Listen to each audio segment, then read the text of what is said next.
It's 2026, and we have another Dracula movie, this time written and directed by Luc Besson. There's been a myriad of different adaptations of Dracula over the years. How does this one hold up?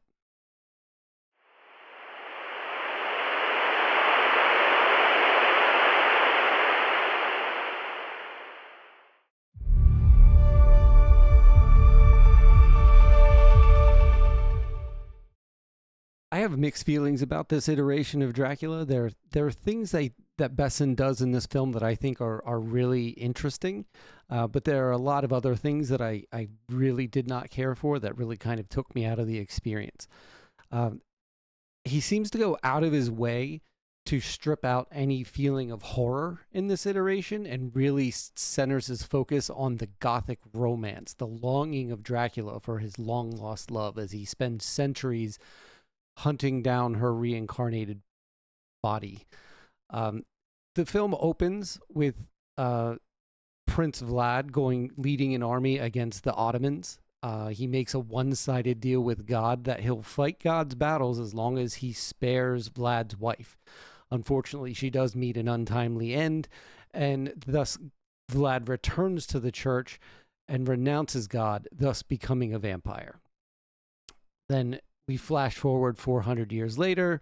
A property man, Jonathan Starker, shows up at Dracula's castle. Compared to other iterations of the story, this is very brief. It's not that it's poorly done, it just feels very short.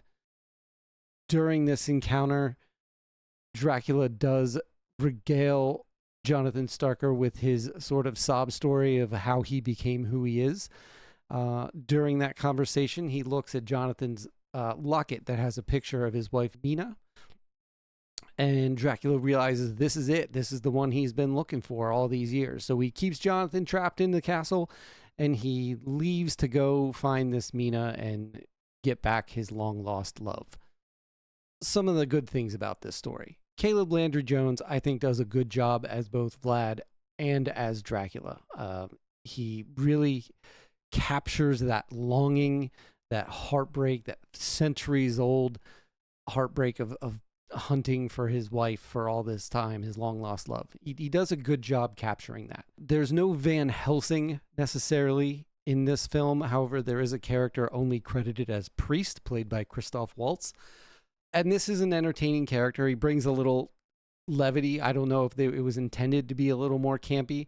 This priest is part of an organization that for centuries has been hunting down the head of this vampire cult, or whatever you want to call it.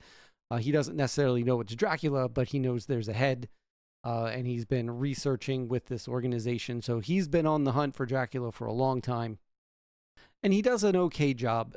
It's a little campy, a little lighthearted with his approach. But again, this is another thing that I feel like his investigation, his explanations, everything about this priest character it feels very truncated to me. Again, everything seems very solely focused on Dracula's romance story. There are some things that I really didn't like. I'm not going to spoil it, but there is a plot device that Dracula uses in this film that I really did not care for. I really think it took away, not just from the story, I think it was unnecessary, but I feel like it takes away from what makes Dracula Dracula. Dracula, it's no secret that he's been known throughout the lore to have this ability to like glamour or charm his victims. And this plot device, I feel like, takes away some of that agency. Now, maybe that's a way to try and humanize Dracula a little more, to not have this ability and to require on this plot device. I don't know. I don't know what the intent was, or if it was just a creative decision that they thought might be fun. I didn't care for that at all. Dracula has servants in his castle, these little gargoyles that to me just came across as silly. It's an interesting idea, although I don't really know exactly where it came from or why they were necessary, but I didn't really enjoy them that much. I thought they were just a little silly. And there's also a dance number that breaks out, like a flash mob. I don't know where that came from, but it felt tonally out of place. There's only one. This isn't a musical, so I don't really know why that was necessary to throw in. But on to some more of the goods. Some of the set design is really good. Some of the costumes are done really well.